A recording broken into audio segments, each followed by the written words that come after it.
Hello, everybody. Welcome to this session, which is going to be a very special one because we are going to be talking about crime in the city.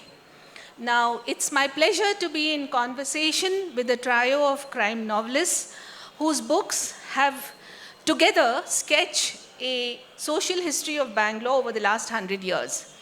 And let's begin our time and crime travel with Harini Nagendra, whose historical fiction series are set in the British Raj of the 1920s, a time when probably your great-grandmothers were alive. Now, Harini, hi. Why did you choose this particular period, the 1920s, and what was Bangalore like in those days?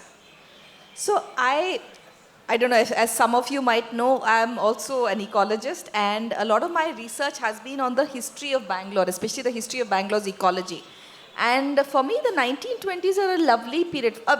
As a crime writer also, I mean, it's a classic golden age of crime fiction, which is always in the 1920s, but it speaks to many historical themes, especially of Bangalore, that I love.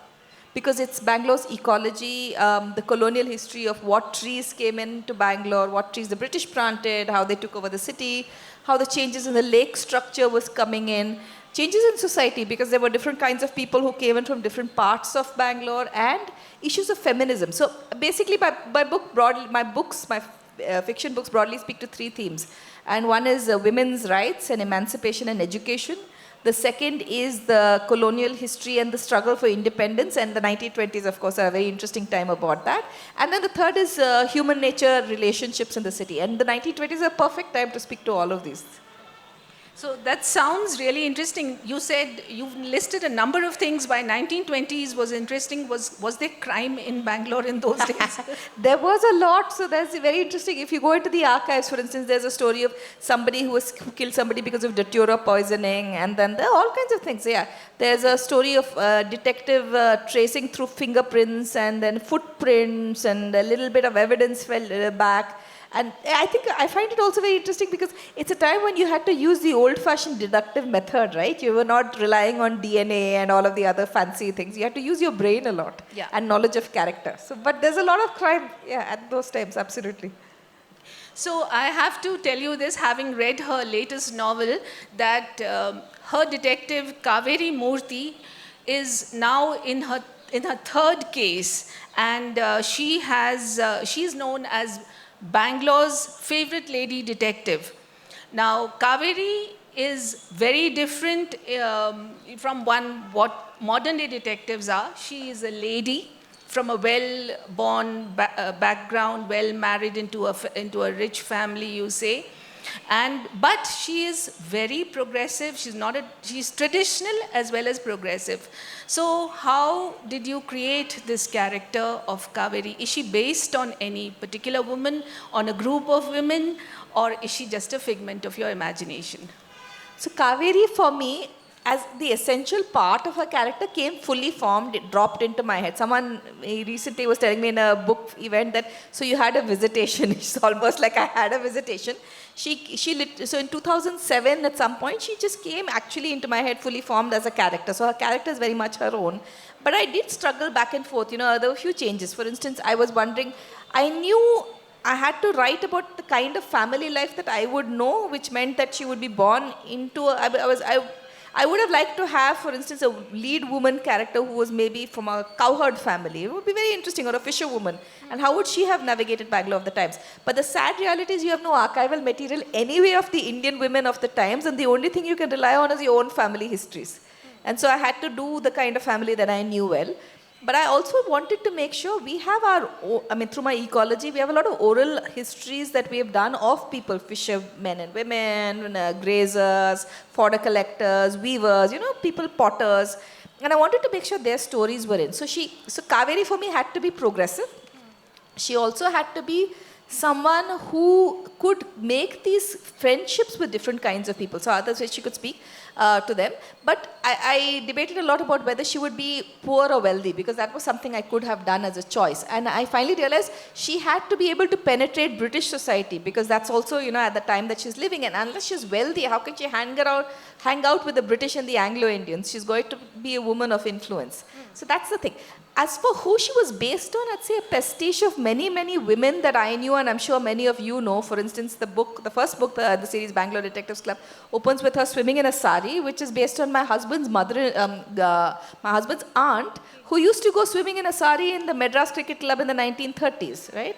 And my mother's grandmother, who would have been born probably in the end of a little older than Kaveri even, who was a local Vaid. So while she was forced to obey all the ritual purity restrictions at home, if someone came in the middle of the night and asked her to go deliver a baby, no matter what caste or creed, that was something she would do. She would go on a cart, bullock cart, in the middle of the night in Ooty, go to some stranger's house, deliver a child, bury the afterbirth in the garden, then come back home. And that was something she would insist on doing, because that was God's calling from her perspective, right? And the rest of it, she was extremely orthodox.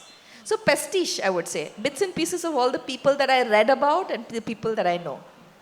The other interesting thing about your latest book, A Nest of Vipers, is that it's set in the time of the visit of the Prince of Wales, and also the independence movement. So can you just tell us quickly a little bit about that particular incident? Very much, yeah. So the Prince of Wales came to India at the end of 1921, and he was expecting to meet crowds that would would cheer for the British Empire. And actually, what he came to, because of Gandhi and the Swaraj movement, was a lot of crowds that were protesting, burning British goods. There was rioting, and then eventually in early 1922, there were also some deaths, including the Chowra Chowri massacre. And that's when there was a lot of debate in the Congress party at that time about whether India should follow the violent or the non-violent path. And after Chowra Chowri, Gandhi was shocked into saying that we will follow the non-violent path, and not that he. So the decision was very clearly taken around that time. So the Prince of Wales' visit is a very pivotal time for Indian independence. And what I'm talking about is, after the Prince goes to Bombay and Calcutta and many other cities, he takes a break and he comes to Bangalore in early January, and then to Mysore just for a day. And the official narrative that you get is that the crowds cheer for him and everything goes well with the Bangalore-Mysore trip. But of course, as a mystery writer, I want to imagine that that's not true, and there is the independence movement in the background, and there's a lot going on there. Now, I think the audience might like to hear a small passage from your book, if you would just narrate it. So I'll read you a little bit. The book opens with a circus, and there is Das, the magician, who will then magically disappear off stage. So that's sort of the start. I'm not giving you any spoilers because that's in the blurb. But from there, I wanted to talk about, in this book, the tension between Jadoo, which is Indian street magic, and the way the British magicians exploited this. So the British magicians and the American magicians would simultaneously dress up in blackface and Indian Oriental robes and use the myth of the exotic Indian to appeal to Western audiences, okay, and make a lot of money. And at the same time, they would write articles talking about these people as charlatans and half-naked and tricksters and people who were not really magicians, but they were the real magicians. So they were simultaneously exploiting this. And so my magician Das comes from Bengal, and it's a little bit in the scene. The audience murmured, restless in anticipation. Two stocky men strode onto the stage holding pearly white conch shells. They blew on the shells, signaling the arrival of the magician. As Das appeared on stage, followed by Suman, Kaveri was taken aback. She had expected him to be wearing a flowing coat and top hat, as he did on the posters. But Das did not wear Western clothes. He and Suman were dressed identically in a short Bengali kurta over loose pajamas. Das wore a scarlet kurta in velvet, while Suman was dressed in the bottle green costume in which they had seen him earlier. Over their kurtas, they both wore waistcoats and turbans of dazzling blue. The brilliant colors of the peacock feathers embedded in their turbans were reflected in the strings of turquoise beads looped around their necks and arms. Old Major Wills, sitting ramrod straight at the edge of the row, and Inspector Ismail, standing at the end of the aisle, seemed uninterested in the performance. They stared away from the stage, their eyes scanning the audience. Had they been instructed to look for any signs of disturbance? Ramu stroked the inside of her wrist lightly. Anything wrong? He mouthed. Nothing, Kaveri responded with a reassuring smile. She castigated herself internally. It was unfair of her to worry Ramu like this. After a hard day of work at the hospital, he deserved to be able to relax at the circus without wondering why his wife was on edge. Perhaps her mother-in-law was right. Bhargavi said that ever since she had become a detective, her mind worked overtime. She saw suspicious things everywhere, even in the most normal of situations. She shook her head vigorously, trying to rid herself of the uncomfortable thoughts crowding her mind. Das bowed deep and low, fixing the audience with his compelling gaze. Ladies and gentlemen, sisters and brothers, you may wonder why I, the Maharaja of Magic, am not clad in the traditional attire you might expect from me, top hat and coat tails. He gave them a brilliant smile. It is because I'm not a mere magician. I am a jadugar. He paused, staring down at the audience. Kaveri looked around, seeing everyone's gaze was fixed intently on the stage, except for Mrs. Ismail's, whose thick eyebrows were drawn together in a frown. Jadoo is an ancient Indian art. One is handed down over generations, Das continued. My family is trained in the art of Jadoo for centuries, performing for kings and rulers across the world. What you see here is no trickery, my friends, but the result of generations of riyaz and our bhakti, devotion to the god and goddess of magic, Shiva and Parvati. Many foreign magicians have liked to learn our secrets. They come to our shows, seeking to gain access to our knowledge and use it to discredit us. Fools! We are blessed by the gods. As Das's sonorous voice boomed through the tent, Kaveri saw many of the turbaned heads in the front row nodding vigorously. Quite brave of him to say this to a mixed audience with British people, Ramu breathed into her ear. Foolhardy even to speak so when tensions run high. Thank you. That was lovely. Yeah.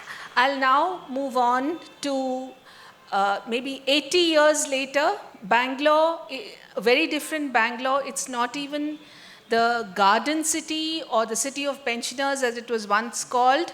This is the Bangalore of the 21st century, a bustling metropolis which has been described everywhere as Silicon Valley and Pub City.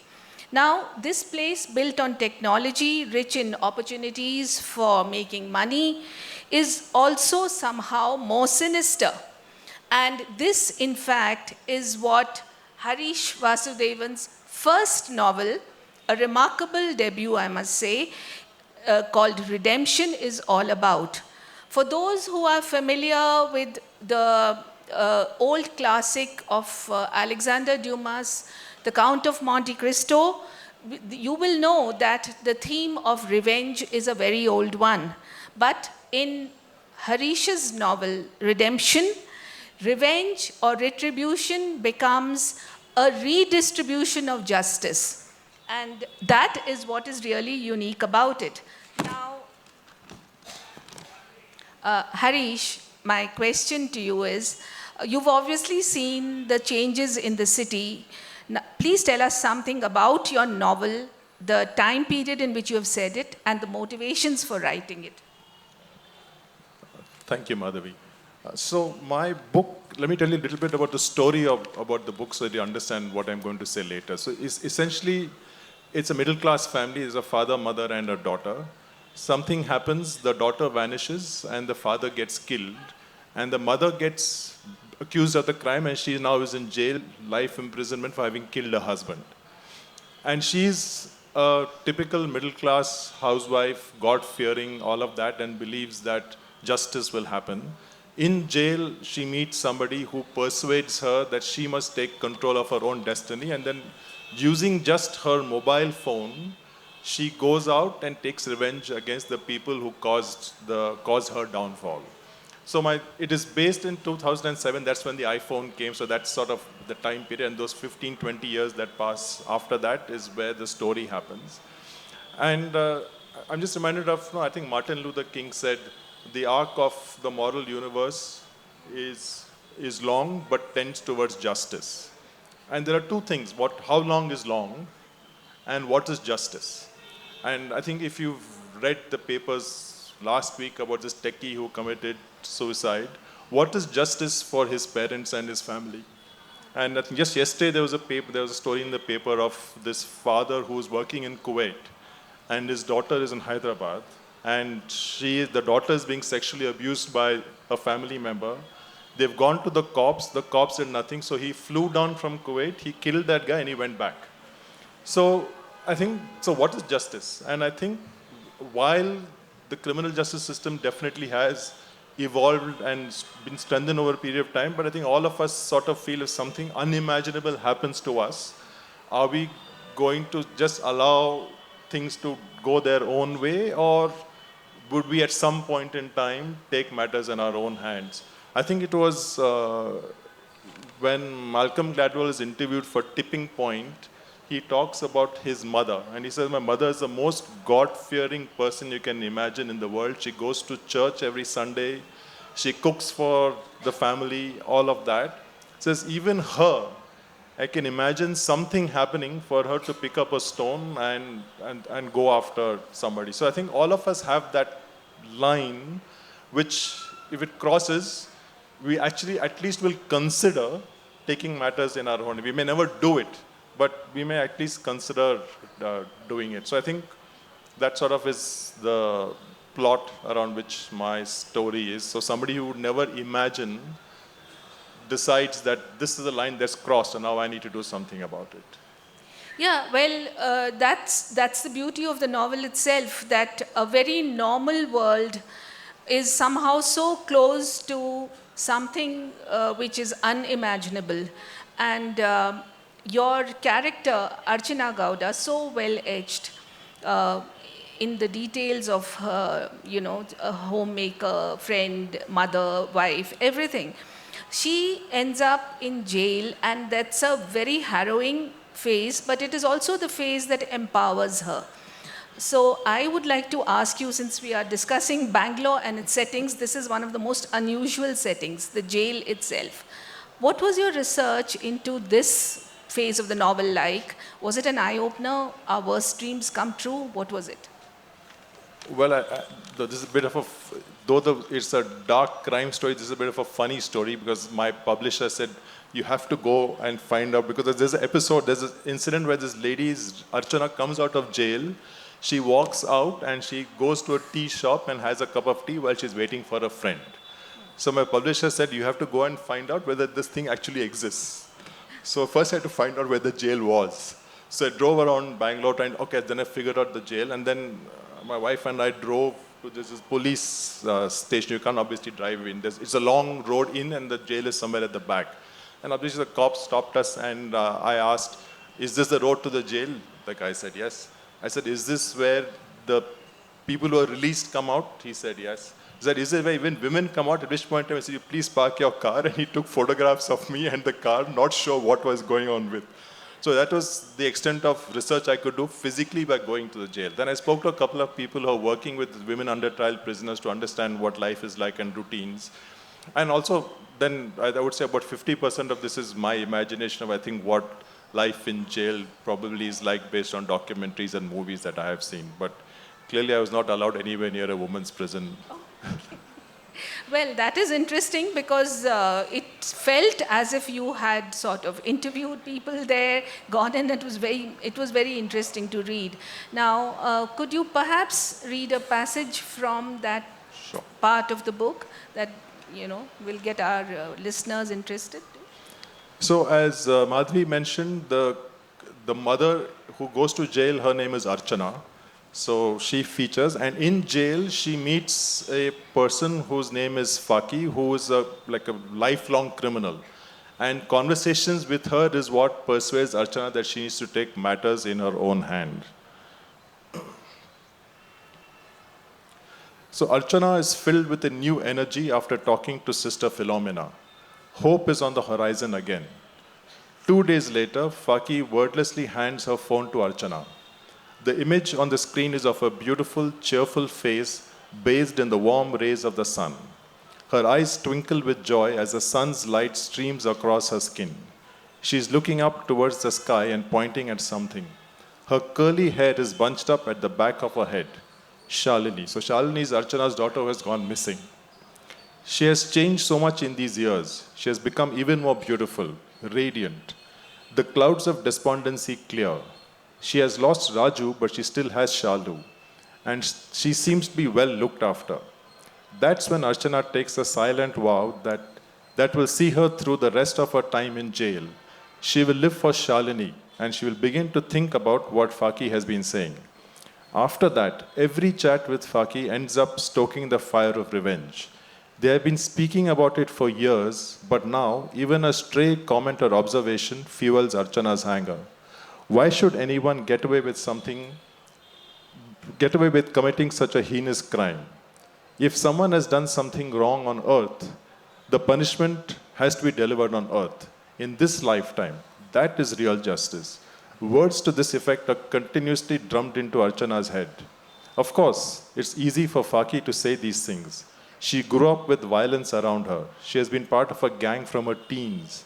She knows how this world operates. She knows how to win and how to make people pay. Archana, on the other hand, has never got into a physical fight with anyone. No one she knows has been arrested by the police, not even for a white-collar crime. The only policemen she knows are the ones who arrested her, beat her, abused her, apart from Verma, of course. Before all this happened, she was just content to be wife and mother. Even when Shalu, Raju and she went on a drive, she'd sit in the back seat and enjoy listening to the father and daughter chatting away about inconsequential things. Time passes slowly.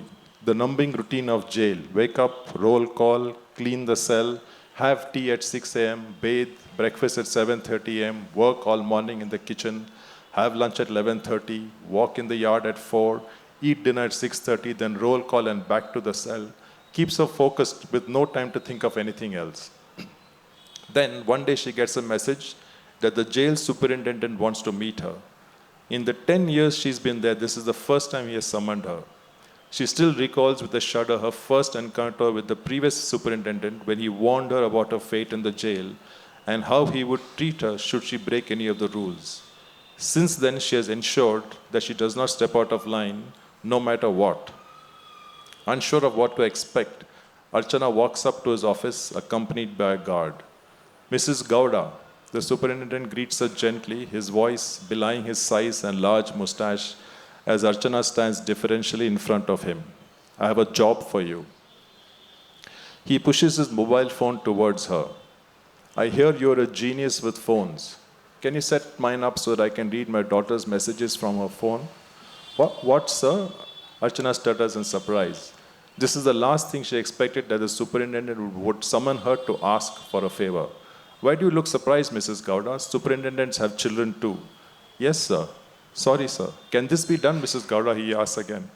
It can be done, sir, but you know it's illegal.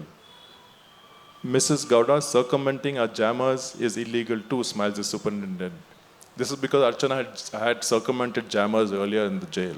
As for my daughter, yes, it's illegal. I know, but I think her husband is beating her and she's not telling us or doing anything about it either. If I could get into her phone, I could find out from her texts if something is wrong. Maybe she's talking to her friends. I really need to know. No matter how old she is, she's still my baby. Archana is reminded of Raju and Shalu. He always said she would be her baby forever. I agree, sir, and then it continues. And then there's this paragraph here where the superintendent takes Mrs. Gowda for a walk to the terrace, and then she has tea. And so then this is when she says, she has her tea and she looks at the horizon, and she says, there are two worlds, she thinks. A world where people like Faki treat you like garbage, and a world where you break bread together. A world where the superintendent gets his people to beat you up mercilessly, and a world where he offers you tea and you sip it as you watch the sun go down. A world where innocent people get caught up in other people's crimes, and a world where criminals suck innocent people into their criminal networks. A world where the police protect you from criminals, and a world where the police are the criminals. It's all a matter of luck which world you inhabit. Most people live innocently in their own world, not knowing the other world could be waiting for them just around the corner. A little thing can tip you over into the other world, and that little thing is not in your command. Thank you. That was beautiful. We now come to Unmana, our youngest, perhaps, and most recent crime novelist. Her book is called Chikkama Tours Private Limited. And in Chikama Tours Private Limited, we meet a truly original and endearing detective named Nilima Deka. Have I pronounced her name correctly? Yeah. Okay. The book is in many ways a classic whodunit, but it is unique in its setting because it is set in a bookshop in Bangalore. I think it's safe to call it India's first bibliomystery.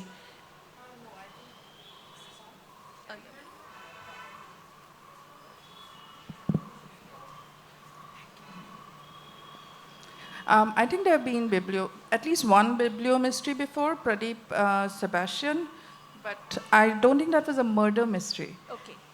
Yeah, as I said, this was a classic murder mystery with all the trimmings that make it so interesting. Now, Nilima is actually the character that hooked me the most. She is a newcomer to Bangalore, an outsider in her home society, but somehow very comfortable in Bangalore. So I want to ask you, Unmana, what is it about Bangalore, beyond the weather, the job opportunities, and so on, that makes it so attractive for young people from other places? I can tell you, so maybe I should give a little context first for people who have not read the book, right? It's called Chikama Tours Private Limited because Nilima works at Chikama Tours Private Limited with two other women, Shweta, who's a boss, and who Nilima has a crush on, and Purna, who is a very young, very enthusiastic young person who gets on Nilima's nerves. And their office is set in the same building as a bookshop. And the bookshop owner gets killed, Nilima discovers the body, and as an avid reader of crime fiction, she realizes this is her opportunity to be an amateur detective herself. So that's sort of the premise of the book. I chose Bangalore somewhat accidentally. I have never lived here. I was here for a workshop set up by Bangalore's famous writers Anjum Hassan and Zak Oya and Ishwar Sundaresan. I was and am a huge fan of Anjum, and I came just for that workshop. It was 2.5 months long. And for Zak's class, Zak Oya, if you're unfamiliar with his work, among other things, he's a thriller writer. And for his class, for a couple of assignments, I wrote a couple of fictional scenes. The first assignment was to write something based in old Bangalore. And because I'd always been interested in crime, I really wanted to impress Zak. And I realized of all the people in the class, I am the most at a disadvantage because I have not lived in Bangalore very long. And so I leaned on what I did know of Bangalore, what felt familiar to me, which is fiction set in Bangalore.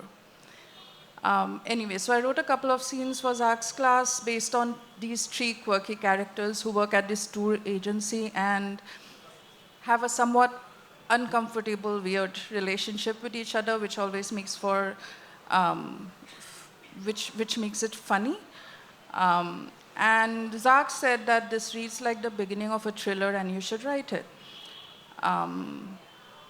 I was reluctant because it felt like a huge project, especially to write a book set in a city I don't live in. But I kept thinking about it, I kept working on it, and here you are.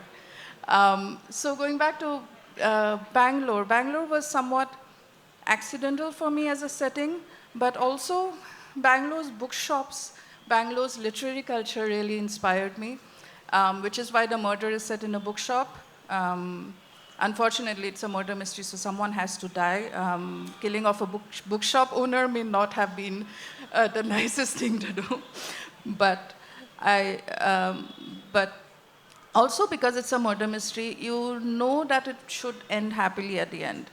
Right, that's one of the, I think, comforting things about reading genre fiction, especially mysteries and romance. Of course, authors are allowed to break the rules, but most of the time it ends happily. And you know that going in. And so books and bookstores became like a big part of the book, which is why it's called a bibliomystery. And the other thing about Bangalore is, like Madhavi said, it does attract a lot of migrants, a lot of young people. It is a city with a substantial Assamese population. I'm from Assam, and so is Delhi, my protagonist. She's lived in Delhi, which also has a substantial population from the northeast of India. And therefore, I think it was interesting to see how if she encounters other Assamese people and how that changes and how she interacts with that. But Nilima primarily moves to Bangalore for a job opportunity, which unfortunately doesn't pan out, and then she ends up working at Chikama Tours. So I also wanted to capture a little bit of the very bustling startup scene, which can also be very volatile. You know, you have a startup that's seems very hyped and exciting things are happening, and all of a sudden they're not paying their employees anymore and they shut down. You know, so there were many different aspects that I found interesting, and I sort of included them in the book.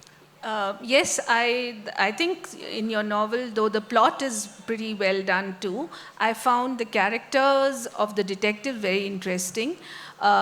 I just wanted to ask you one more quick question before we get to the reading, and that is, do women actually make better snoops than anyone else?